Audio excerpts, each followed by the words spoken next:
Hi, today is June 19th, 2017, and I felt compelled to document this part of my trip because this is the holy pilgrimage to Medjugorje, Bosnia, which I have been looking forward to the most. They say that finding or hearing about Medjugorje it doesn't happen by chance, and when you hear about Medjugorje, the more you seem to hear about it, and that's certainly the case in my own life. I first heard about Medjugorje this year through my friend who told me her mother, who has wanted to visit Medjugorje her entire life, won a trip, and she was one of 6 or one of 10 individuals, not even in the country, I think it may have been the world, that won this trip.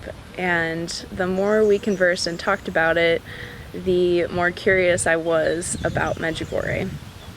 About a week after this conversation, a fellow parishioner or someone in my parish mentioned it, and I said, "What is this place that everyone keeps talking about?" So I did some research myself. If you are curious about Medjugorje, I would recommend, the most reliable source that I found was Medjugorje.org, where they have all of the information and history about Medjugorje. Medjugorje is so many things, and it's hard to begin in just one place. But essentially the reason it is a pilgrimage site for a lot of people today is because starting in 1981, on June 24th, 6 children were gathered around a hill, which is now called Apparition Hill, and it was said that Mary appeared to these 6 children. These 6 children did not know each other. There were 2 that were good friends going for a walk. One was one of this older girl's cousin, and the rest were just strangers. They were together and playing in the streets, and they saw this vision of Mary at the top of the hill. At that time, the children rushed to the top of the hill, where they greeted her and fell on their hands and knees in prayer to Mary. Over the course of the last several decades, Mary has continued to appear to these children, and one of which who receives a monthly apparition on the 2nd of the month. After reading more about this, I decided to read one of the 6 visionaries' books called My Heart Will Triumph. That book changed my life, it changed my perspective, and it encouraged me to look into going on this trip. So I had, after these 2 conversations, one with my friend, another with my parishioner, and then looking into this for myself, I had another dear friend who told me that the Cleveland Institute of Art was hosting the documentary Apparition Hill at that, they were hosting it, and they were showing this movie, which is not yet out on DVD. So the two of us, as well as her family, went together to see this documentary, and it was about several individuals who had all been selected to come to Medjugorje on a pilgrimage, and these individuals ranged from non-believers to devout Christians or Catholics, to those who didn't really know about Mother Mary and were questioning the role that she played in their life. Now, I want to say that Mother Mary, a lot of people ask, especially me as a Catholic, why do you pray to Mother Mary? What's the significance of that? And if it is disturbing to your heart, it's not something that's necessary, but the reason that we do pray to Mary is because she only magnifies our prayers to God and to her Son. Now, Mary would be the first to tell you that she is in no way the focus. She wants her son to be the focus in everyone's life, and her desire is only to bring all of God's children closer to Jesus.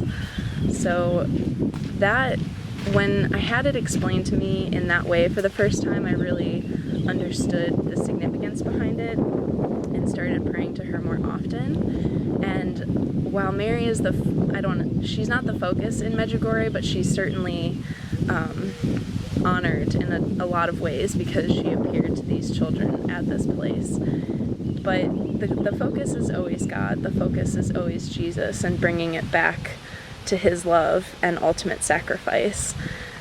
So that's a little bit about the history of Medjugorje. I will continue to update along the way. This is my first official day in Medjugorje, and I arrived in Croatia yesterday morning by ferry, where I took an overnight ferry from Akanda to Split, so from Italy to Croatia, and then I took a 4.5-hour bus ride from Croatia to Bosnia. We crossed over the border in a very non-conventional way. It was like smaller than a rest stop or a gas station, but we all went through. Our bus driver took our passports, had them stamped, and we were on our way. And then I was dropped off at a bus stop where my host family came and picked me up and took me to the center of town. So it has been lovely. This morning I attended Mass, and it was a very emotional experience because